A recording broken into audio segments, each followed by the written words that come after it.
ఇక్కడికి వచ్చిన అందరికీ ప్రత్యేక ధన్యవాదాలు.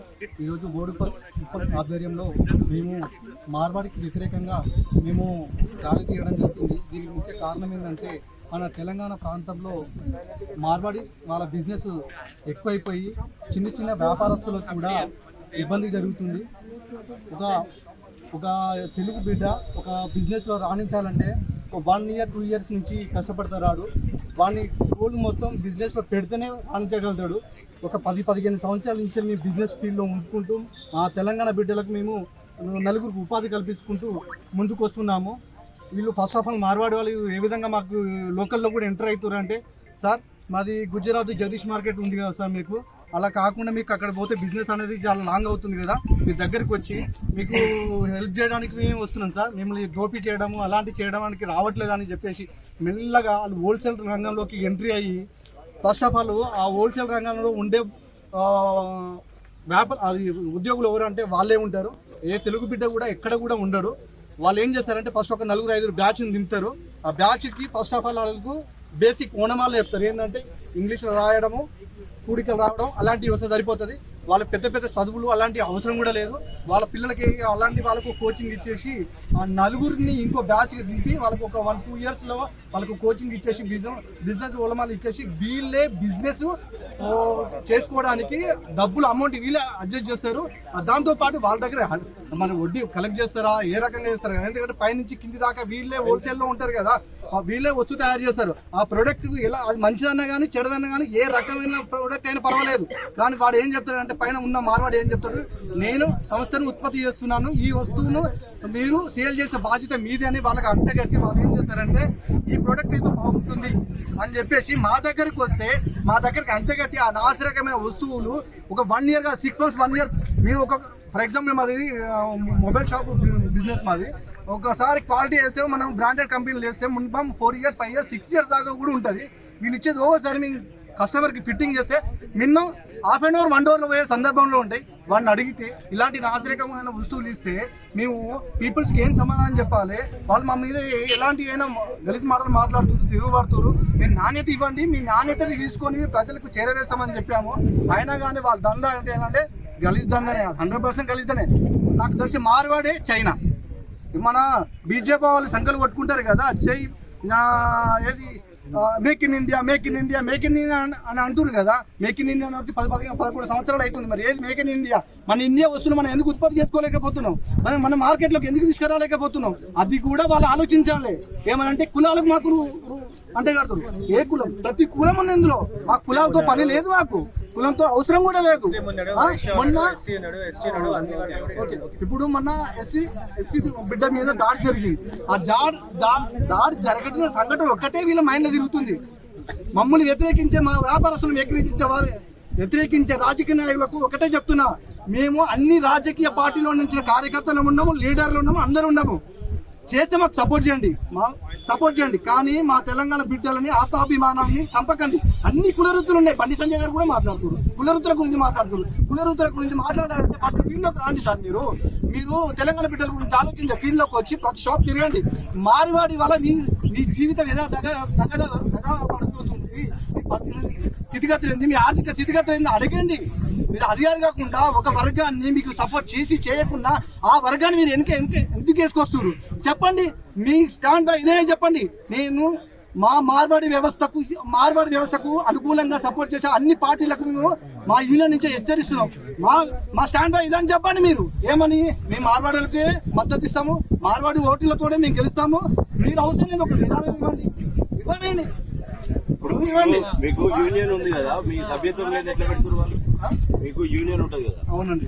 సభ్యత్వం వాళ్ళకి వివరిస్తారు. Police station first of all ఇది లోపల నుంచి ఎప్పటి నుంచి లోపల అంటే మీ యూనియన్ వాళ్ళదే కదా. ఓకే, యూనియన్ లో సభ్యత్వం కొత్త వాళ్ళని రానియకుండా వాళ్ళకి అవకాశం ఇవ్వడం వాళ్ళు ఇప్పటి నుంచి వచ్చిన వాళ్ళు కాదు కదా సార్, ఎన్నో తరాల నుంచి ఈ తరం మేము కొట్లాడుతున్నాం సార్, ఎన్నో తరాల నుంచి వచ్చారు. మన దాంట్లో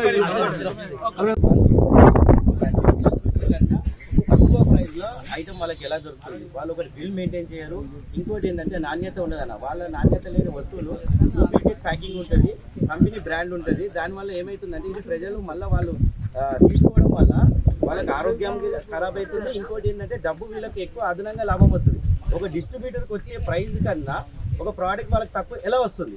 ఎందుకు అంటే అది కాపీ ఐటమో లేకపోతే డూప్లికేట్ ఐటమ్ ఉండడం వల్ల మనకు తెలియక మనం ఆ బ్రాండ్ నేమ్ చూసి తీసుకోవడం వల్ల మన దెబ్బ పడుతుంది. ఇంకోటి వీళ్ళ పైనుంచి మ్యానుఫ్యాక్చర్ వీళ్ళే చేస్తారు, దాన్ని రీటైలర్ వీళ్ళే చేస్తారు, డిస్ట్రిబ్యూషన్ వీళ్ళే చేస్తారు, కింద అమ్మేది మనం తీసుకునేది మాత్రం మనం తీసుకోవడం వల్ల ప్రతి లాభపడేదంతా వాళ్ళు లాభపడుతున్నారు, నష్టపోయే వరకు మనం నష్టపోతున్నాం. ఇంకోటి వీళ్ళ వల్ల మనకి ఏమవుతుందంటే ఒక ఏరియాలో వీళ్ళు ఒక రెంట్ ఉంటుంది అన్న 6,000 7,000 వరకే నడుస్తుంటది. ఎప్పుడైతే వీళ్ళు ఎంటర్ అవ్వగానే అక్కడ రెంట్లన్నీ 15,000 పెరిగిపోయి అడ్వాన్స్ కూడా 2 లక్షలు 3 లక్షలు ఓనర్లకు ఇచ్చి, ఎందుకంటే వాళ్ళకి అక్కడ షాప్ అది వాళ్ళకి కావాలన్న ఉద్దేశంతో పైసలు ఎక్కువ పెడితే వస్తుంది అన్నప్పుడు ఈ పక్కన ఉన్న చుట్టుపక్కల ఉన్న షాప్ వాళ్ళకు నష్టం జరుగుతుంది. ఏ విధంగా అంటే ఈ పక్కన ఉన్న షాప్ వాళ్ళకు ఓనర్లు ఏం చెప్తారంటే అక్కడ పక్కన షాప్ 15,000 ఇస్తే ఉండు, లేకపోతే ఖాళీ చేయని మా మీద ఎఫెక్ట్ పడుతుంది. ఒక బిజినెస్ తక్కువ అవ్వడం ఒకటి. ఎందుకంటే వీళ్ళు ఇచ్చే ప్రైస్ మేము ఇచ్చే ప్రైస్ ఎందుకు తేడా వస్తుంది అంటే వాళ్ళు అమ్మే వస్తువులన్నీ దాని వస్తుంది. ఒక ఇంటి వస్తువులు హార్డ్వేర్ షాప్ కానీ ఎలక్ట్రికల్ షాప్ లో వాళ్ళు ఏం చేస్తారంటే అన్న మనకి ఇంటికి వాడే ప్రతి వస్తువు దాని లైఫ్ వచ్చి 10 సంవత్సరాలు ఇచ్చి 15 సంవత్సరాలు ఉండే అన్న. వీళ్ళు ఏం చేస్తారు తెలుసా, డూప్లికేట్ అమ్మాయి లోపల 2-3 సంవత్సరాలకే అది పరిమితం అయితే మనకి ఏమనుకుంటామంటే 2-3 సంవత్సరాలు ఖరాబ్ అవ్వగానే మనకు తెలియక దీని లైఫ్ ఇంటుందని తెలియక మనం ఏం చేస్తున్నామంటే వాళ్ళ దగ్గర రిటర్న్ ఇవ్వనిపోము, మళ్ళీ ఇంకోటి కొనుక్కుంటున్నాం. మళ్ళీ వీళ్ళు ఒకటి బిల్లు మెయింటైన్ చేయాలన్నా జిఎస్టీ కూడా కట్టరు. వీళ్ళ వల్ల గవర్నమెంట్ కూడా నాకు తెలిసి ఏ రకంగా అన్న మాకున్న చిన్న చిన్న షాప్లో కూడా ట్రేడ్ లైసెన్స్ లేబర్ లైసెన్స్ అన్ని రకాల లైసెన్స్ మా దగ్గర ఉన్నాయన్న.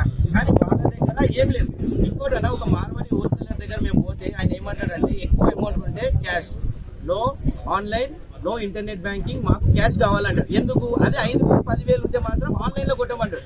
ఎందుకు అంటే వాళ్ళు జిఎస్టీ కట్టరు, లేబర్ లైసెన్స్ తీసుకోరు, ఏ లైసెన్స్ తీసుకోరు, దానికి జీరో చూపించుకోవడానికి వాళ్ళు చేశారన్న. దీనివల్ల మేము తెలంగాణలో ఉన్న వాళ్ళు కానీ వేరే వ్యక్తులు కానీ దీనివల్ల నష్టపోతున్నాం. ఏ రకంగా బిజినెస్ పరంగా దీన్ని ఆరోగ్యరీత్యంగా కూడా. ఎందుకంటే వీళ్ళు నాణ్యత లేని వస్తువులు అమ్మి డబ్బు బాగా సంపాదిస్తున్నారు అన్న. ఎందుకు ఇప్పుడు అదే బిజినెస్ మా వాళ్ళు చేస్తున్నారు కదా, మా వాళ్ళు అంత ఎందుకు సంపాదిస్తలేరు? ఎందుకంటే దాంట్లో ఉన్న లూప్స్ అన్ని వీళ్ళు కనుక్కొని దాన్ని ఎలా చేయాలో చేస్తున్నారు. ఇంకోటి ఒక హోల్సేలర్ కూడా అన్న మేము పోతే మనకిచ్చే రైట్ మేము కూడా క్యాష్ ఇస్తాం, వాడు కూడా క్యాష్ ఇస్తాడు. మాకు ఇచ్చే రేట్ వేరే ఉంటుంది, వాడికి ఇచ్చే రేట్ వేరే ఉంటుంది. ఎందుకు నువ్వు డిఫరెన్స్ అనేది వాళ్ళు స్టార్ట్ చేసి మేము స్టార్ట్ చేయలేదు. మేము ఎప్పుడు అందరం ఒకటి అనుకున్నాం, కానీ వాళ్ళు మాత్రము రేట్ల కాడికి వెళ్ళి డిఫరెన్స్ అనేది స్టార్ట్ చేసినారు. థ్యాంక్ యూ అన్న. ప్రతి రంగంలో కూడా మేము ఒక మొబైల్ యూనియన్ తరఫు నుంచి మాట్లాడుతున్నాం. మా డిస్ప్లేలు ఒక కస్టమర్ వచ్చి వేయించుకుంటే ఒక డిస్ప్లే ఒక రోజు కూడా పనిచేసలేదు. పని చేయకపోతే అది మేము మళ్ళీ అడిగినామనుకో ఆ వ్యక్తిని, ఇది నో వారంటీ నో గ్యారంటీ అంటుండు. దానికి ఒక బిల్లు ఉండదు, దానికి ఒక రిసిప్ట్ ఉండదు, ఒక జిఎస్టీ ఉండదు, ఏముండదు. మళ్ళీ మమ్మల్నే క్యాష్ అండ్ క్యారీ అంటుండు. ఇది చాలా తప్పన్న. ఇంకొకటి ఈ మారడోళ్ళు అంతా కలిసి ఇప్పుడు మన ఇక్కడ కాలనీలా కిరాణా షాపులు ఎవరి ఉండే అన్న, చిన్న చిన్న వ్యాపారాలు ఎవరి ఉండే అన్న. ఇప్పుడు ఏ గల్లీ కన్నా వెళ్ళండి, ఏ ఏరియా కన్నా వెళ్ళండి, అంతా మారడోళ్ళే, అంతా కల్తీ అన్న. అంతా కల్తీ వస్తువులతోని మొత్తం టోటల్ మొత్తం మార్కెట్ ని మొత్తం ఖరాబ్ చేస్తున్నారు. ఇంకొకటి ఉద్యోగాలు. ఇప్పుడు ఒక మారడో షాప్ తీసుకుందాం, మన తెలంగాణ ప్రజలకి ఏం న్యాయం జరుగుతుంది? ఆ మారడో షాప్ లో పోతే అంతా మారడోళ్ళే ఉంటారు. మన తెలంగాణలో ఏడున్నారు? వాళ్ళ వల్ల ఏం బాగుపడుతుంది మన తెలంగాణ? చెప్పండి. ఇది కరెక్ట్ కాదన్నా. మారడు అనే చీఫ్ బస్సులు తయారుగా కూడా ప్రభుత్వం కూడా కేర్ తీసుకోవాలి. ఇది కరెక్ట్ గానే కాదు.